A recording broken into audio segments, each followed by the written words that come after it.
오늘 하나님 말씀 갈라디아 5장 22절로 24절까지를 합독하겠습니다. 오직 성령의 열매는 사랑과 희락과 화평과 오래 참음과 자비와 양성과 충성과 온유와 절제니 이 같은 것을 금지할 법이 없느니라. 그리스도 예수의 사람들은 육체와 함께 그 정욕과 탐심을 십자가에 못 박았느니라. 아멘. 지난주까지는 심령이 가난한 자는 복이 있나니 천국이 저희 것이니요에 대해서 말씀을 드렸습니다. 오늘부터는 애통하는 자는 이제 복이 있나니 하나님의 위로하시는 복이 임한다는 말씀으로 전할 때 은혜가 충만하기를 바랍니다. 애통하다는 말은 헬라어로 펜데오라고 그러는데 현재 슬퍼하고 있는 사람 이런 뜻입니다. 그러니까 지금까지도 슬퍼했지만 더 중요한 것은 지금부터 더 슬퍼해야 될 그런 사람이라는 뜻입니다. 이 펜데오는 사랑하는 사람이 없어서 슬퍼한다. 사람은 무엇을 먹고 사는가? 밥을 먹고 삽니다. 음식을 먹어야 삽니다. 그런데 우리의 영은 뭘 먹고 살아요? 하나님의 말씀. 하나님의 말씀은 사랑의 말씀이에요. 러브 스토리예요. 그래서 말씀을 먹어야 산다는 거죠. 그런데 이 사랑하는 사람이 없다는 것은 참 슬픈 거죠. 여자가 제일 참 힘들 때는 언젠가 사랑하는 사람이 떠났을 때, 없을 때 슬퍼한다 하죠. 그러니까 버림받은 사람보다 더 힘든 게 사랑하는 사람이 없을 때 더 힘들다는 거예요. 마태복음 9장 15절에는 혼인집 손님들이 나옵니다. 같이 읽어봐요. 예수께서 저에게 이르시되 혼인집 손님들이 신랑과 함께 있을 동안에 슬퍼할 수 있느냐? 그러나 신랑을 빼앗길 날이 이르리니 그때는 금시할 것입니다. 예수님이 지금 자신에 대해서 말씀하고 있어요. 성도들은 예수님의 뭐라고요? 거룩한 깨끗한 신부예요. 신부. 그러니까 신랑의 친구들이 있는데 친구들은 어디까지가 그들의 사명인가? 신랑한테 신부를 안전하게 넘겨줘야 사명이 끝나는 거예요.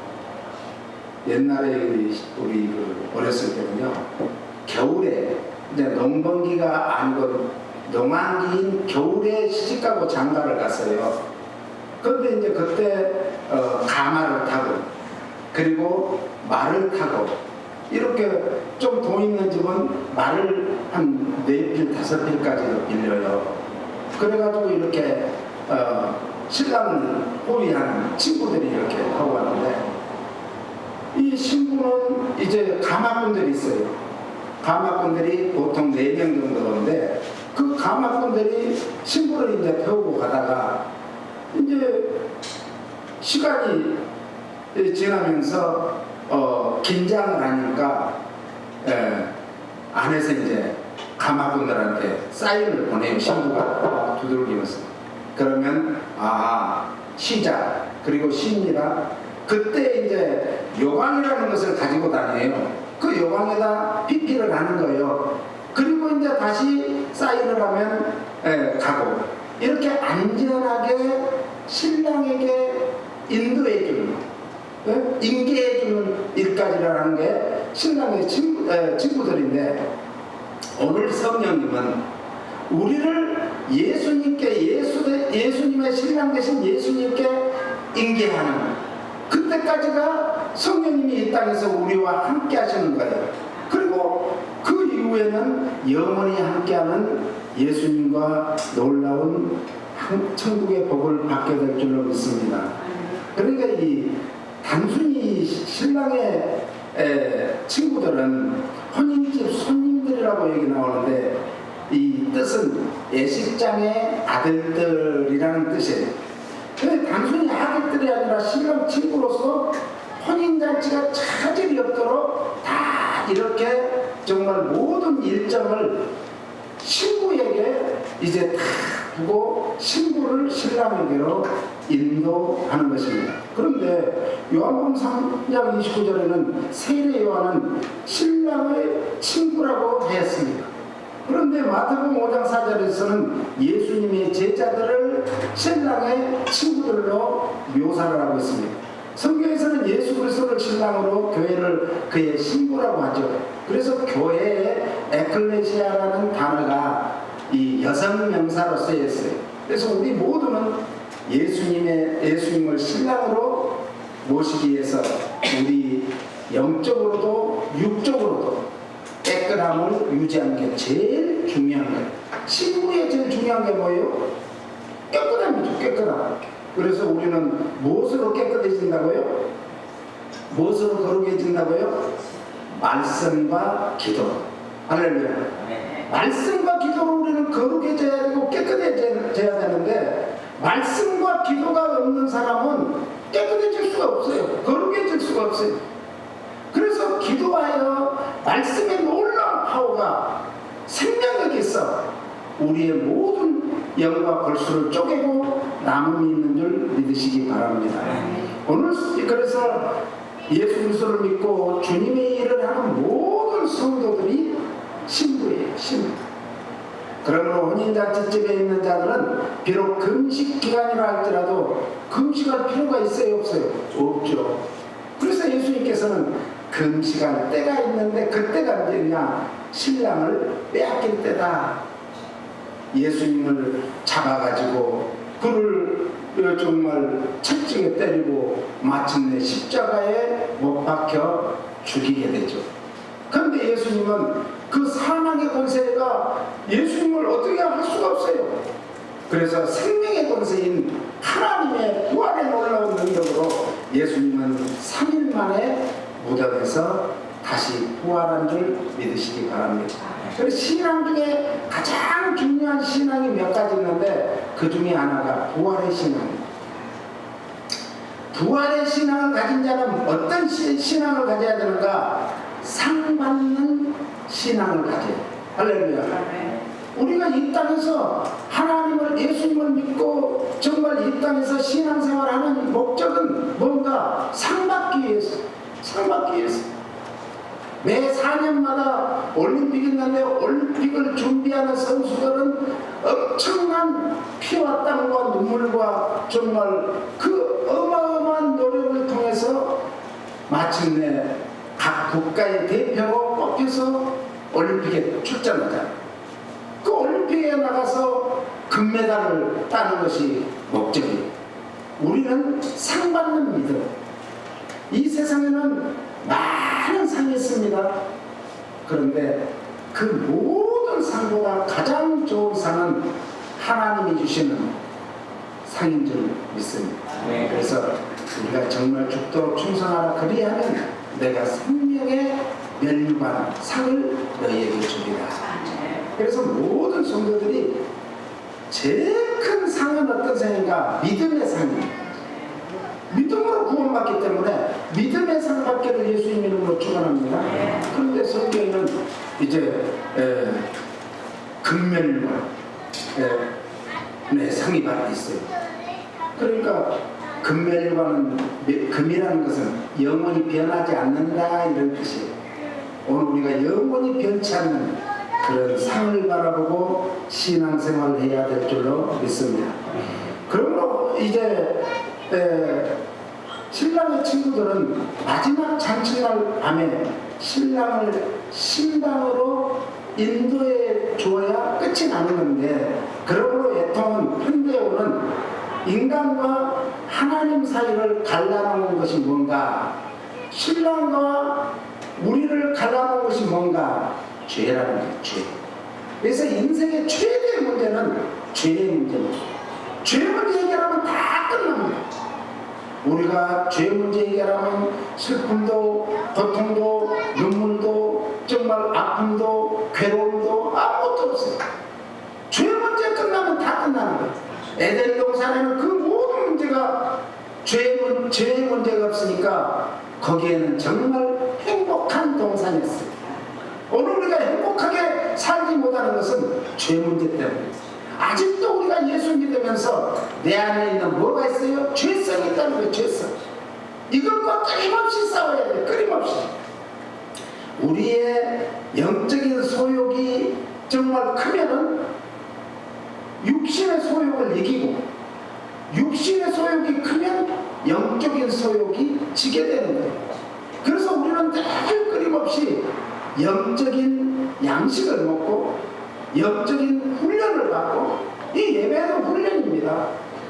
예배가 훈련이에요. 이 예배를 한번 잘 드림으로 인해서 정말 복을 받은 사람이 있는가 하면, 예배를 한번 잘못 드려가지고 하나님께 벌을 받은 사람이 있어요. 오늘 우리는 예배가 그렇게 소중합니다. 우리 아벨은 예배 한번 잘 드리고 살아남았어요. 그러면 아벨이 비참하잖아요. 우리 인간적으로 생각할 때. 그런데 하나님은 아벨이 그 피로써 믿음을 증거했다라고 말씀하셨어요. 오늘 우리는 순교가 정말 영광인데 순교를 안 하려고 해요. 그런데 순교보다 더 중요한 것은 산순교예요. 산순교. 산순교가 뭐예요? 예배드리는 것도 산순교입니다. 오늘 우리는 하나님 앞에 뭐하러 오셨어요? 예배드리러 왔어요. 예배드리러 올 때는 나는 죽고 세상은 없고 오직 구속한 주만 보입니다 라는 것이 예배예요. 그러므로 오늘 우리는 예배드릴 때 내가 살아있으면 안 돼. 예배드리면서도 우리 사업장이 어떻게 될까? 무슨 일이 어떻게 될까? 이런 생각하면 안 된다는 거예요. 마음과 뜻과 정성과 힘과 목숨을 다해서 하나님 앞에 드리는 것이 예배인 줄로 믿습니다.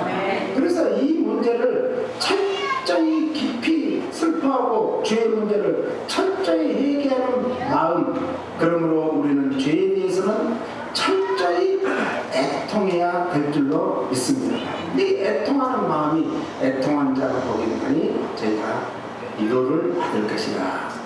우리가 천국을 소유하려면 심령이 가난한 자가 되어야 되는데, 심령이 가난한 자가 되기 위한 방법이 뭐예요? 애통하는 자예요.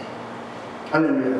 그러니까 애통하는 자는 하나님의 위로만 있는 게 아니라 하나님께서 주시는 하나님 나라를 상속받는 복을 받게 될 줄로 믿습니다. 애통하는 마음은 죄를 슬퍼하는 마음이다. 따라서 애통하는 마음은 죄를 슬퍼하는 마음이다. 죄를 미워하는 마음이다. 네. 죄는 자꾸 우리가 미워해야 돼. 사람을 미워하면 안 돼. 사람은 우리가 하나님의 존귀하게 세운 사람이기 때문에 뭐 해야 돼요? 섬겨야 돼요. 섬기는 대상이에요. 사랑의 대상이에요. 그러나 오늘 우리는 죄는 미워해야 될 줄로 믿습니다. 이사야 61장 1절로 3절 말씀을 보겠습니다. 같이요. 주 여호와의 신이 내게 임하셨으니 이는 여호와께서 내게 기름을 부으사 가난한 자에게 아름다운 소식을 전하게 하려 하십니다. 나를 보내사 마음이 상한 자를 고치니 포로된 자에게 자유를, 갇힌 자에게 노임을 전파하며 여호와의 은혜와 우리 하나님의 신령의 날을 전파하여 모든 슬픈 자를 위로하되, 무릇 시온에서 선포하는 자에게 화를 주어 그 죄를 대신하여 희락의 기름으로 그 슬픔을 대신하며 찬송의 옷으로 그 근심을 대신하시고 그들로 우리의 나무 곧 하나 여호와의 씌우신 바 그 영광을 나타낼 자라 일컬음을 얻게 하려 하십니다. 이사야 선지자를 통해서 선포하신 말씀은 이스라엘 백성들에게 구원을 선포하는 거예요. 그런데 그 구원의 선포가 이제 오늘 우리에게는 예수 그리스도께서 교회를, 성도를 구원하시겠다는 선포인 줄 믿으시기를 바랍니다. 오늘 종의 사명으로 이 땅에 오신 예수님, 그 예수님은 무엇으로 오셨냐? 기름 받으신 분 그리스도로 오셨습니다. 그토록 기다리던 구약에서의 메시아가 그리스도입니다. 그러니까 오늘 우리는 그토록 기다리던 신랑을 기다렸는데 아직도 신랑을 영접하지 못한 자들, 가장 잘 믿는다고 하던 유대인들, 유대교는 지금도 초임 예수님이 안 오셨다고 합니다. 그런데 우리는 초임 예수님이 오심을 믿고 이제는 재림의 주님으로 오실 주님을 기다리는 것인 줄 믿으시기 바랍니다. 그래서 이제 예수님이 이 땅에 오셔서 가난한 자에게 아름다운 소식을 전하는 것이다. 그것은 심판이 아니라 반드시 구원해 주실 메시아다, 이런 뜻입니다. 영과 육이 억눌린 자를 가난한 자라 그래요. 죄악으로 인하여 소망도 없는 자를 가난한 자라 그랬습니다. 그러니까 이 가난한 자는 뭐가 없어요? 희망도 없어. 소망이 없는데 무슨 희망이 있겠어요? 이 땅에 사는 날 동안 소망이 없는 사람이 제일 불쌍한 사람이에요. 희망이 없는 사람이 불쌍한 사람이에요. 소망이 없으니까 자살을 하죠. 그 사람들을 우리는 타다고 손가락질하고 욕할 게 아니라 그를 불쌍히 여기고, 오히려 지금도 지구상에 대한민국에, 미국에 얼마나 많은 젊은이들이 소망을 잃고 희망을 잃고 목적지를 모르고 방향을 잃은 채 살아가고 있습니다. 그들에게 우리는 길이요 진리요 생명 대신 예수 그리스도를 전해야 할 줄로 믿습니다. 이것이 뭐예요? 바로 가난한 자에게 아름다운 소식을 전하는 것입니다. 요한복음 우리가 잘 아는 3장 16절로 18절은 하나님이 세상을 이처럼 사랑하사 독생자를 주셨으니 이는 저를 믿는 자마다 멸망치 않고 영생을 얻게 하려 하십니다. 하나님이 그 아들을 세상에 보내신 것은 세상을 심판하려 하심이 아니요 저로 말미암아 세상이 구원받게 하려 하십니다. 저를 믿는 자는 심판을 받지 아니하는 것이요 믿지 아니하는 자는 하나님의 독생자의 이름을 믿지 아니하므로 벌써 심판을 받은 것입니다. 하나님이 세상을 이처럼 사랑해서 누구를 주셨어요? 독생하신 아들 예수 그리스도를 인카네이션, 말씀이 육신을 입고 오게 하셨습니다. 영생을 얻게 하신 것은 이제 오늘 우리를 독생하신 아들을 그토록 맡기면서 사랑하면서도 우리를 위해서 기꺼이 무엇으로요? 제물로 내어주신 하나님이 우리에게 단순하게 존재하는 분이 아니에요. 그분은 영원 전부터 영원까지를 주장하시고 이 온 우주 만물을 창조하시고 지금도 우리에게 계속해서 문을 두드리면서 우리가 문을 열면 언제든지 우리에게 들어오셔서 우리와 더불어 먹고 사는 것이다. 할렐루야. 그래서 사도 바울은 내가 그리스도와 함께 십자가에 못 박혔나니 이제 내가 사는 것은 내가 사는 것이 아니요 내 안에 그리스도께서 사시는 것이다. 내가 육체 가운데 사는 것은 이제 우리가 육체 가운데 사는 것은 예수 그리스도를 믿는 믿음 안에서 살기 위한 그런 이 준비하는 인생이라고. 그러니까 우리 안에는 우리 겉에 육만 있는 게 아니라 안에는 우리는 무엇이 있어요? 영이 있어요. 영. 그 영은 우리가 죄 지은 이후에 영이 타락됐어요. 완전히 부패했어요. 완전히 끝났어요. 그런데 예수 그리스도를 믿음으로 말미암아 우리를 뭘로 여기신다? 의인으로 여기신다. 할렐루야. 그래서 우리는 죄인이 아니에요. 말은 항상 우리에게 찔릴 때 뭘로 찔르느냐? 야, 너 옛날에 죄졌잖아. 언제 죄졌잖아. 옛날 것을 가지고 자꾸 찔러요. 그때마다 우리는 담대히 선포해야 돼. 내가 언제 너에게 죄졌어? 하나님께는 죄졌어. 이제는 예수 그리스도의 보혈의 피로 나는 깨끗이 씻김받아서 죄인이 아니고 나는 의인이다. 하나님의 아들이다. 하나님의 딸이다. 당당히 선포해. 그러면 마귀가요,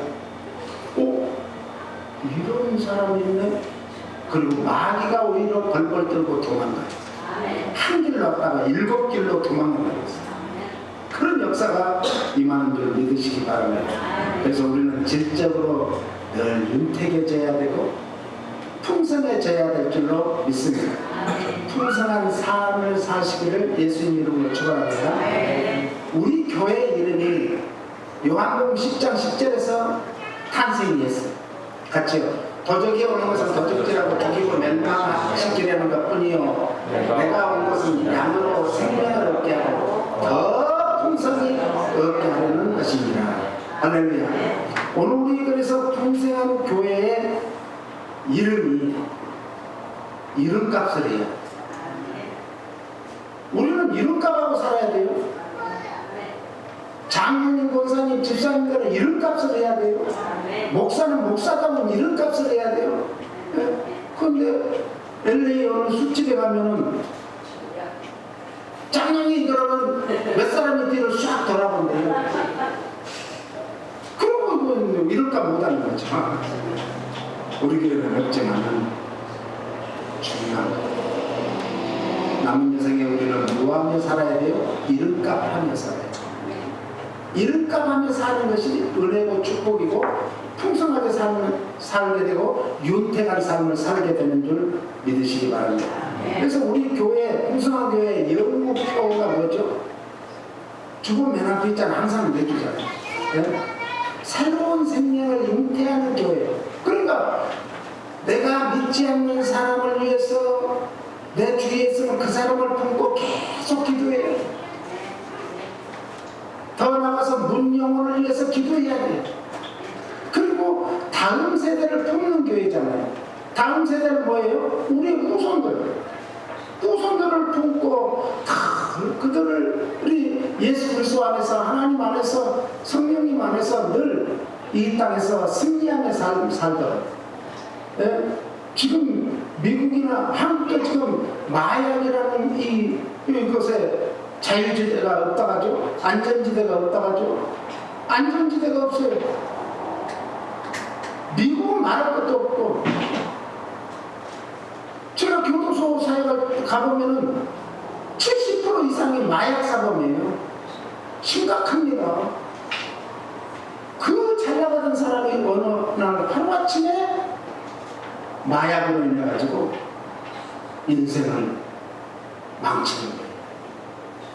다운타운에서 큰 회사를 3개나 가지고 있는 연매출이 5억 불 이상을 한 그런 사람이 하루아침에 홈리스로 전락을 했어요.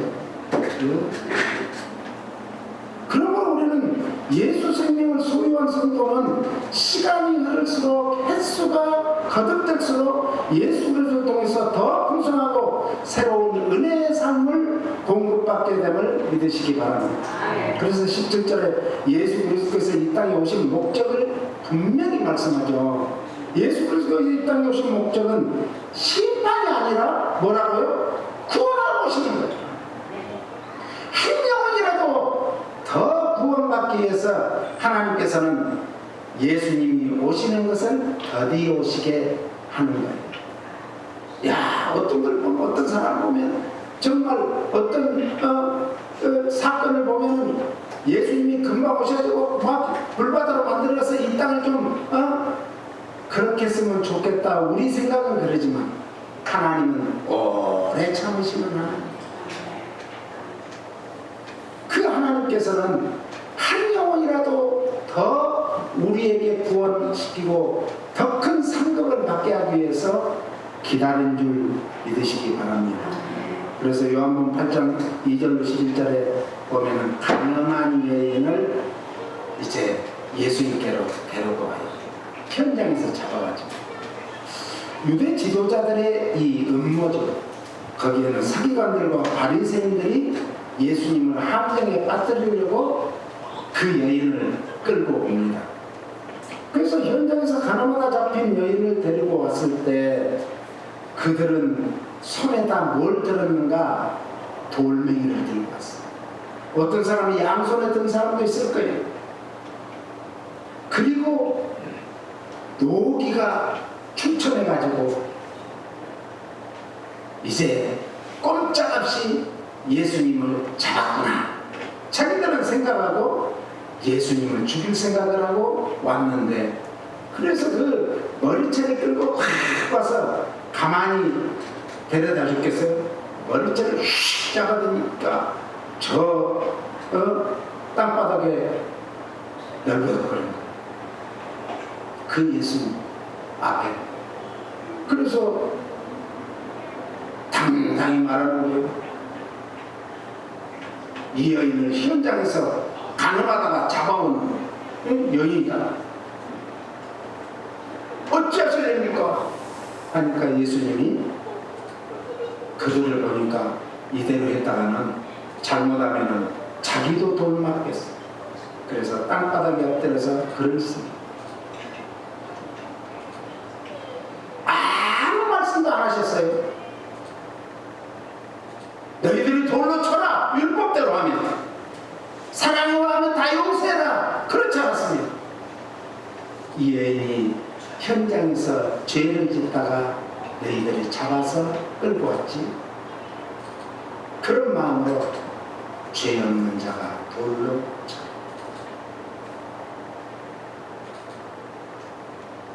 의인은 분명히 하나도 없다고 했습니다. 이 세상에 누가 의인이에요? 하나님 앞에서는 다 똑같은 한 영혼, 천하보다 귀한 영혼들인 줄 믿으시기 바랍니다. 그래서요, 로마서 3장 23절에는 모든 사람이 죄를 범하였으니 하나님의 영광에 이르지 못하느라. 다 죄, 다 죄. 제가 시카고 시어스 타워에 올라가가지고 이 125층인데 거기가 전망대가 있어요. 올라가가지고 야, 그 정말 미시간 호수를 보니까 바다 같아. 그런데 거기서 딱 아래를 내려다 보니까 저거는 버스 같구나, 저거는 트럭 같구나, 그러지 무엇인지 분간이. 그런데 3층 위에 계신 하나님이 보실 때는 인간은 다 똑같아요. 세상 사람들은 지금 뭐하고 사는가? 도통 기재기하고 살고 있어요. 내가 좀 크다, 네가 좀 크다고 한국에서는 임대 아파트에 사는 애들하고는 놀지도 말아간대요. 임대 아파트 사는 사람. 그리고 자기네들이 뭐 팰리스타운인가 뭐 거기에 살면은 그 저런 아파트에서는 애들하고는 놀지를 말아간대요. 얼마나 불쌍한 사람. 거기에는 예수 믿는 사람들이 안 살아요. 살 거예요. 우리는 사람을 차별하면 안 돼요. 사람을, 하나님은 그래서 우리에게 뭐라고 했어요? 교회 예배 드렸는데 아주 멋지게 다 꾸미고 멋진 사람이 들어올 때 어서 오십시오, 이쪽으로 앉으세요 이러는데, 아니 허름하게 온 사람은 그냥 저쪽에 가서 앉으세요. 한국 가면 어디서 제일 그거에 뿌렛이 나타나냐면은 호텔에 가면, 호텔에서 이제 우리 목사님들 만나면 있잖아요. 그러면은 저는 이제 우리 목사님, 아는 목사님 차를 타고 왔는데 좀 허름한 밴을 타고 갔어요. 우리 앞에 차는요 엑부스를 타고 왔는데 하면서 문도 열어주고 자기네들이 파킹을 해준다고 키가 나가고 그러더니 우리가 이제 허름한 그 밴을 타고 가니까 저쪽에 갖다 대세요. 이야, 깜짝 놀랐어요. 왜 그런가 그랬더니 그 목사님이 한국은 저렇습니다. 그래서 하나님이 사람을 외모로 취하지 마, 외모를 보지 마, 중심으로. 하나님은요, 우리 외모도 중요하지만 더 중요한 것은 마음 중심을 보고 계시는 하나님을 믿으시기 바랍니다. 그래서 오직 의인은 무엇으로 살아요? 믿음으로 말미암아서. 할렐루야. 우리는 믿음으로 살면 되는 거예요. 믿음의 사람은 차별이 없는 거예요. 차별이 없는 거예요. 제가 늘 강조하잖아요. 우리가 정말 비교급으로 살면 안 돼요. 비교급으로 살면 왜 그대 앞에서는 자꾸 작아지잖아요. 비교급으로 살면 안 돼요. 우리는 최상급으로 사시기를 바랍니다. 최상급으로 사는 거예요. 왜? 하나님의 자녀, 하나님의 왕자, 하나님의 공주, 하나님의 정말 만왕의 왕의 왕자, 공주니까 얼마나 귀해요. 최상급으로 사는 거예요. 최상급으로 사는 사람은 우리 이조 시대에 정말 양반들이 상놈들을 막 했다, 그게 아니라 그 한 영혼, 그 사람들도 소중하게 여기는 그런 사람이 되어야 될 줄로 믿습니다. 그런 성도가 되시기를 바랍니다. 그러므로 예수 그리스도께서 재림하실 때는 산 자와 죽은 자를 심판하시는 심판의 주로 오실 것을 믿으시기 바랍니다. 그 심판의 주는 의로운 재판장이라고 그랬어요. 의로운 재판장이라는 것은 이제 올바르게 재판을 하냐. 세상의 재판은요, 정치적으로도 많이 하고요, 이 좋은 러펌의 변호사를 사면 또 이기고요, 그러잖아요. 그런데 예수 그리스도는 의로운 재판자. 네? 오르르자에 보면요, 양양자를 썼어요. 나자. 오라 세상에 찍어가는 하나님의 어린 양이라. 예수는 그 심판의 왕으로 오셔서도 뭐 그냥 막 군림하는 게 아니라 우리를 주님 천국으로 인도하기 위한 뜻이 계심을 믿으시기 바랍니다. 그래서 디모데후서 4장 1절 2절은요, 같이요. 하나님 앞과 산 자와 죽은 자를 심판하실 그리스도 예수 앞에서 그의 나타나실 것과 그의 나라를 두고 엄히 명하노니 너는 말씀을 전파하라. 때를 든지 먹었든지 항상 있어라. 범사에 오래 참과 가르침으로 경청하며 경계하며 원하라.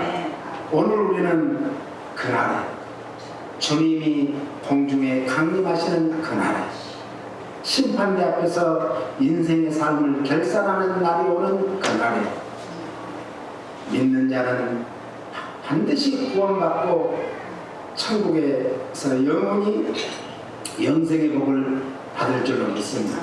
그런데 불신자에게는 심판과 멸망이 있습니다. 그리고 영원한 불구덩이가 기다리고 있습니다.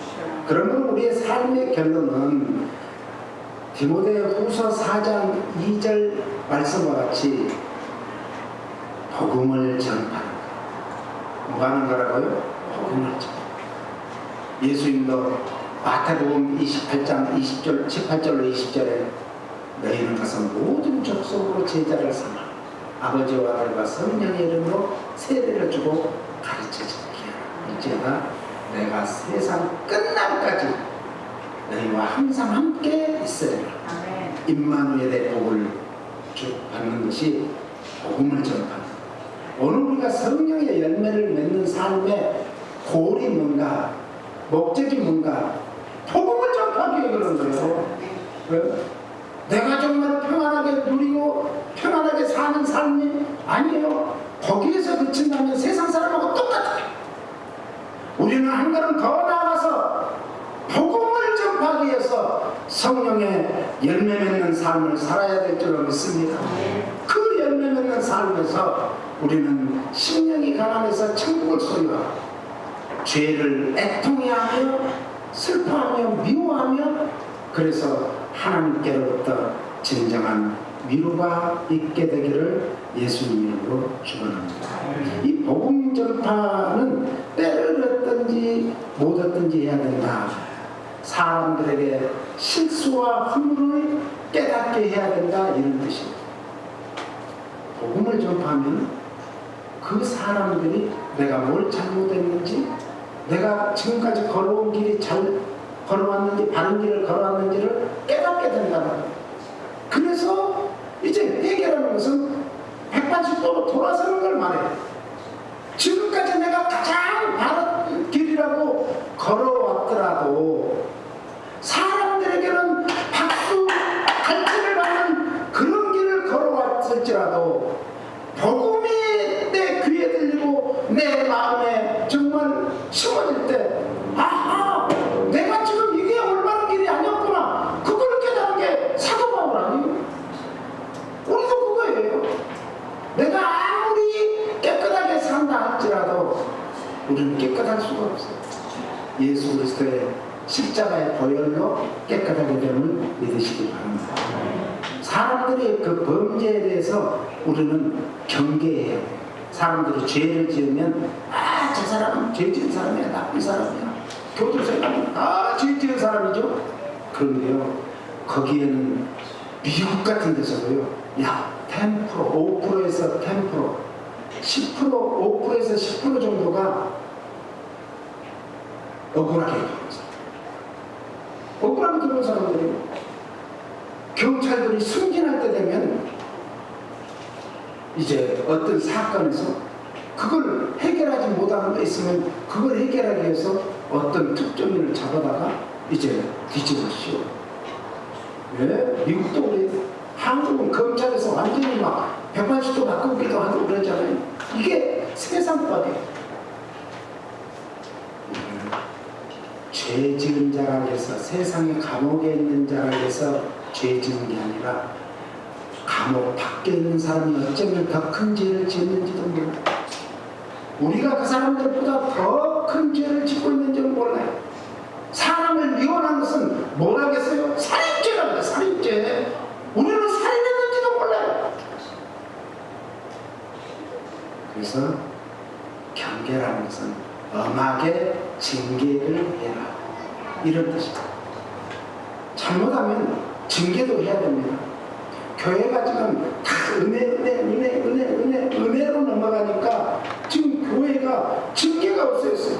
책망이 없어졌어요. 그러니까 교회가 지금 엉망이 되는 거죠. 우리 정말 하나님 앞에서나 사람 앞에서나 내 양심 앞에서 바르게 살아야 될 줄 믿습니다. 잘못된 성도들을 또한 징계만 해서는 안 되고 사랑으로 우리는 위로하고 권면하고 격려하고 감싸주고 덮어줘야 될 줄로 믿습니다. 그래서 디모데후서 4장 6절로 8절은 관제와 같이 벌써 내가 부음이 되고 나의 떠날 기약이 가까웠다. 내가 선한 싸움을 싸우고 나의 달려갈 길을 마치고 믿음을 지켰으니 이제부로는 나를 위하여 의의 멸관이 예비되었으므로 주 곧 의로우신 재판장이 그날에 내게 주실 것이 내게만 아니라 주의 나타나심을 사모하는 모든 자에게. 할렐루야. 오늘 우리가 주님 앞에 살 때 정말 사도 바울만 저런 의의 면류관을 받는 게 아니라 우리도 의의 면류관, 영광의 면류관, 썩지 않는 면류관, 금면류관, 그리고 생명의 면류관을 다 받게 될 줄로 믿습니다. 바울은 자신의 죽음이 임박함을 예견하고 지나온 생애를 뒤돌아보게 됩니다. 승리와 환희에 참 신앙 간증을 합니다. 한 사람의 신앙 인격은 그가 살아온 생애를 보면 알아요. 한 사람의 그 사람이 지금 현재 서 있는 그 사람의 인격을 보면 그 사람의 살아온 생애가 오늘의 자신을 만든 거예요. 그러면 내일의 나를 더 인격적으로 만들기 위해서는 오늘 더 인격적으로 인격의 주님을 만나 인격의 성령님을 만나 인격에 정말 놀라운 변화가 있기를 바랍니다. 그리스도인들의 소망은 죽음을 극복하는 거예요. 죽음을 두려워하지 않는 거예요. 이것을 부활신앙이라 그래요. 죽음은 예수 그리스도로 말미암아 성도들이 소유한 영생의 기쁨을 빼앗을 수 없다라는 그 간증이 바울의 디모데에게 하는 간증입니다. 오늘 베드로전서 1장 3절로 4절은 찬송하려다가 하리로다. 우리 주 예수 그리스도의 아버지 하나님이 그 많으신 긍휼대로 예수 그리스도의 죽은 자 가운데서 부활하심으로 말미암아 우리를 거듭나게 하사 산 소망이 있게 하시며 썩지 않고 더럽지 않고 취하지 않는 기업을 있게 하시나니 곧 너희를 위하여 하늘에 간직하신 것이다.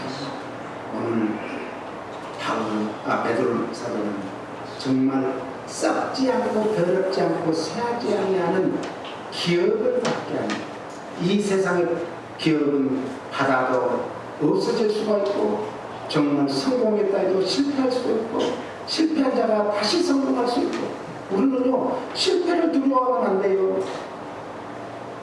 실패가 다음 성공을 이제 기약해 주는 거예요. 그런데 많은 사람들은 실패하면 거기에서 낙심하고 방황해요. 오늘 우리가 내 인생에서 내가 바라는 대로, 내가 뜻하는 바대로, 내가 지금 계획하고 생각한 대로 되지 않았습니까? 그러면 더 좋은 성공의 날을 기약하시고 주님 앞에 올곧게 사시기를 예수님 이름으로 축원합니다. 하나님께서는 자신의 영광에 참여하도록 우리를 뭐하도록 만드는가? 중생하도록, 거듭나도록, 언어개인하도록 만드십니다. 그래서 그 거듭난 영혼을 통해서 하나님은 하나님의 일을 하게 만드는 줄 믿으시기 바랍니다. 그래서 디도서 3장 5절에는 우리를 구원하시되 우리의 행함과 의로운 행위로 말미암지 않고 아니하고 오직 그의 긍휼하심을 쫓아 중생의 씻음과 성령의 새롭게 하심으로 하셨다.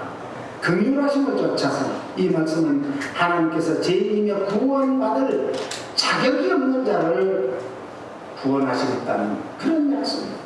오늘 우리가 구원받은 무슨 자격이 있습니까? 유대인이십니까? 의인이십니까? 의인은 하나도 없다고 했어요. 구원받을 자격이 없습니다. 칼빈 선생이 얘기한 대로 전적으로 타락했고 전적으로 무능합니다. 우리 힘으로는 아무것도 할 수 없습니다. 그러나 하나님께서는 우리를 만세전에 택하시고 부르시고 뽑으시고 인쳐주셔서 너는 내 것이다, 내 것이다. 이제부터는 너는 죄인이 아니고 외인도 아니라 너는 과도 아니야. 내가 너의 보호자야.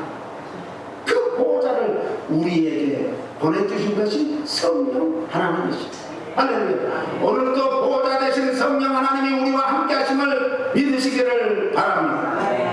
그래서 우리는 그 성령 하나님의 인도하심을 따라서 살아가는 거예요.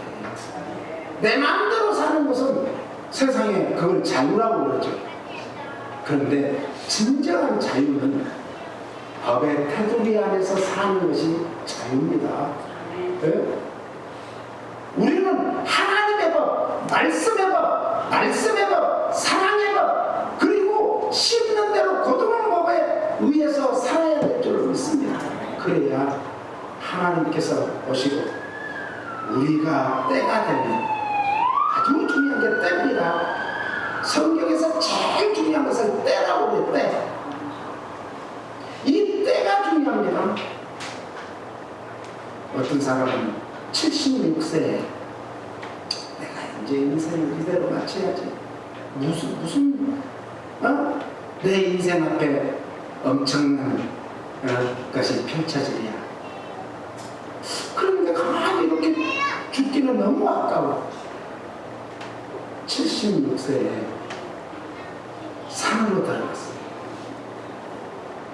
산으로 들어가가지고 내가 대한민국의 작은 땅이라도 한번 아름답게 가보자. 그래가지고 그 산을 이제 일구고 나무도 심고 꽃도 심고 또 좀 넓은 데다가 야채도 심고 토마토도 심고 이래서 하는데 의사가 당신은 오래 살아야 몇 년밖에 못 살아.